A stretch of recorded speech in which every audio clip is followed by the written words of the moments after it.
Okay, here it goes. Okay, that's the trophy, the little trophy that's going to be given out to the winner of the 6 days race. We're in the third day of the 6-day race.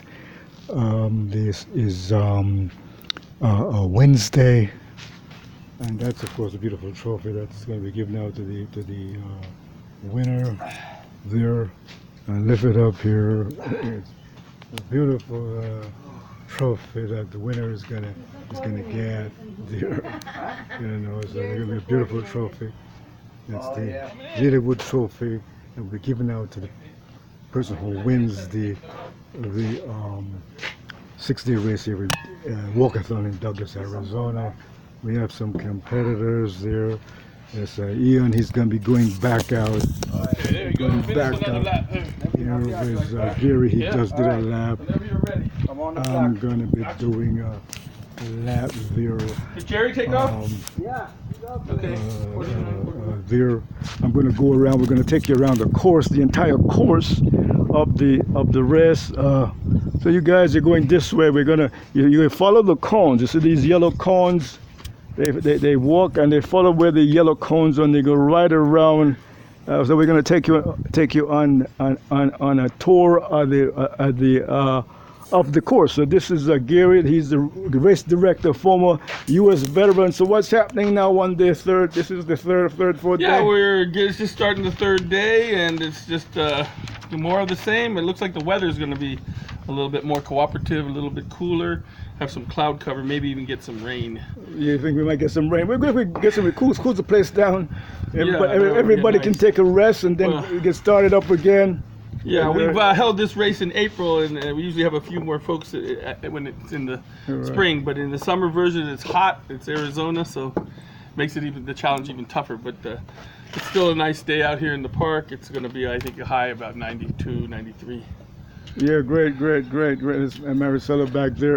I'm gonna go around the course. I'm gonna walk around and give them a report of the entire. Let them see the course. And if you guys want to come down, we are in Douglas, Arizona. Douglas is in Arizona on the Arizona-Mexican border. It's about 2 hours ride from Tucson, Arizona.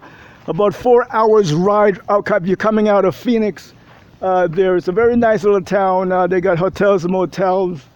I'm just gonna do a lap here and give you an idea of the entire course. You sort of follow the cones. Here you go right up. We're just outside the Douglas High School. You go around the course there. That's the Douglas, very famous Douglas High School there. A very famous school. They have the Douglas Bulldogs. That's their football team. I think they won they won nearly every match in the football last year, but they had some problems, some misunderstandings, and so we hope that this year they will do better. So we're gonna go up here around the course, give you an idea. I think we had some winning teams. They won the softball. The guys did good in the little league. There it goes around here past that's the auditorium for the Douglas High School's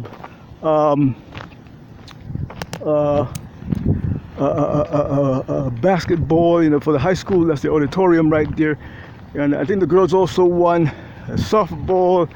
They got to the finals of the little league also. So they do very good. The kids love the sports. They do very good. They had just a graduation, and hundreds of kids graduated from the high school. There to go on to college. They had some scholarships and so forth. Here we also have a college out here, the Cochise County College, that they go to. They graduated thousands a couple weeks ago there to go on. So the course, we go this way, go around and come around, going by the stadium. So you can walk. Some people run when it cools down. It's so the temperature is pretty it's pretty hot.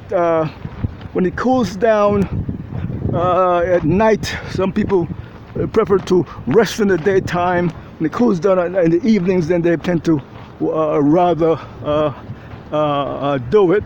So we're going around the course past the that's the education, the department there. There's the buses over there, that the school buses over there that the kids pick up the kids for school from the Department of Education of the city of Douglas.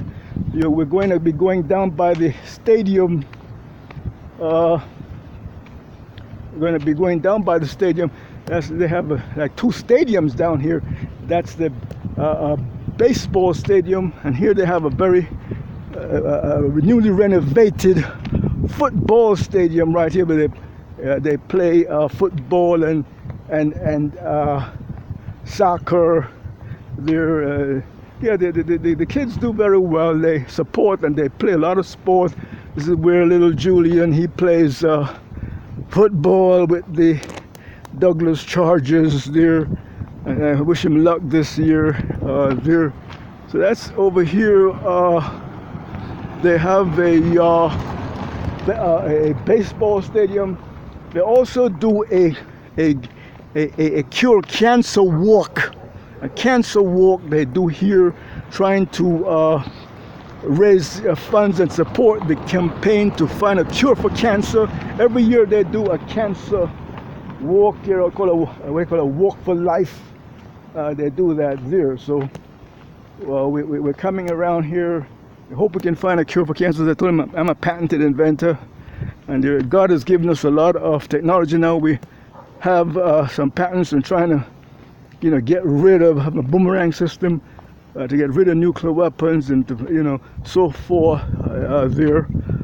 We have a movie coming out, Boomerang Peace to Save the World. We have it's entered for the Academy Awards and the Golden Globes. We have also a sequel coming out, Boomerang Peace International. Please look for that. Will be in the theaters. We're trying to get a TV series on this new technology to really have disarmament, to get rid of nuclear weapons and make America and Jamaica, all these countries, Europe, Asia, safe from nuclear weapons. So over here is look there, that's the baseball stadium, and you got the football stadium, and the football stadium is right there. So that's the football stadium here. So the course for the walkathon goes this way. You try to stay inside the cones. Wherever you see the pink cones, that's where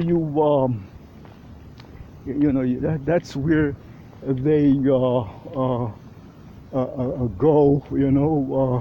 You're going to see some cones that they try and stay in the.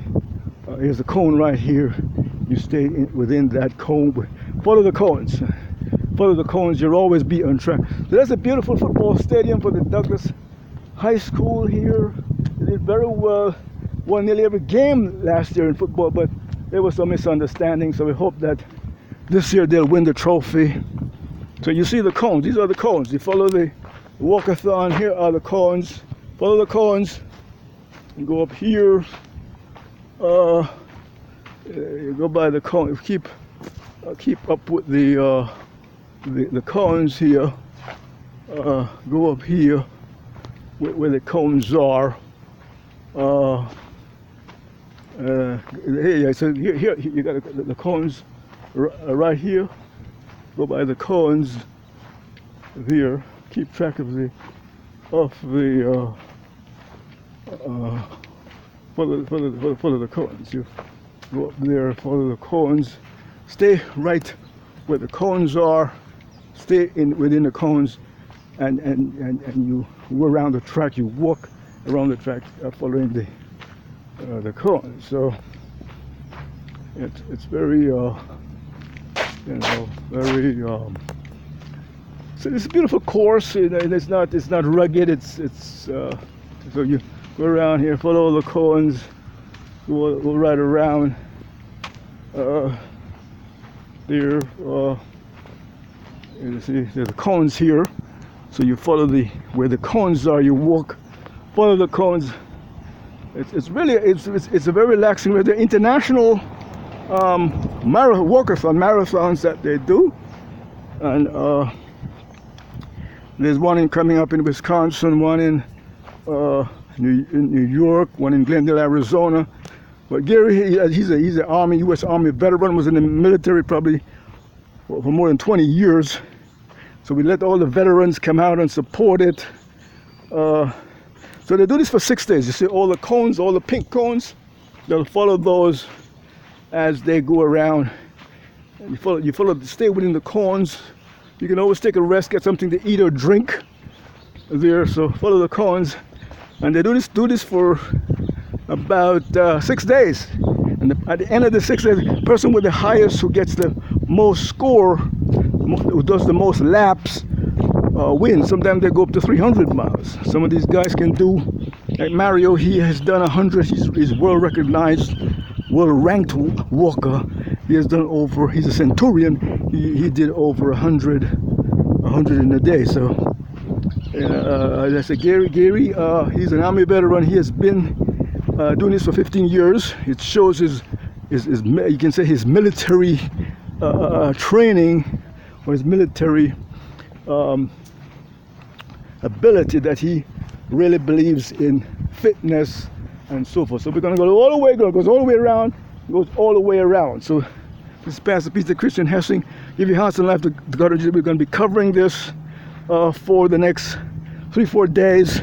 We'll have it on YouTube, and we're going to try and get some of these big sports networks to cover it. So there, I want to give a special congratulations to the U.S. women's soccer team winning that championship. But also Jamaica is doing very well. Jamaica was the first country for in the Caribbean to qualify for the Women's Cup. So I want to congratulate them. Jamaica men doing very well. They got to the semi-finals of that I think it was the Gold Cup. Wish them pretty much luck. And the U.S. also, they could have won that Gold Cup, but they could have won that cup, but they went backward. They made a big mistake. In soccer, you don't go back. They played a backward game. In soccer, I played soccer with some of these Jamaican national players, and in soccer, you don't play back. They went backward. They were playing back. You got to go forward. Soccer, you always go forward, because if you go backward, you're going to exhaust your forward line. So that's the big mistake. I hope they don't make that. They could have won that game, but they messed up. Okay, so you follow the course and go right around. Pastor Peter Christian has to give you hearts and life. We're going to be continuing this. Peace and love.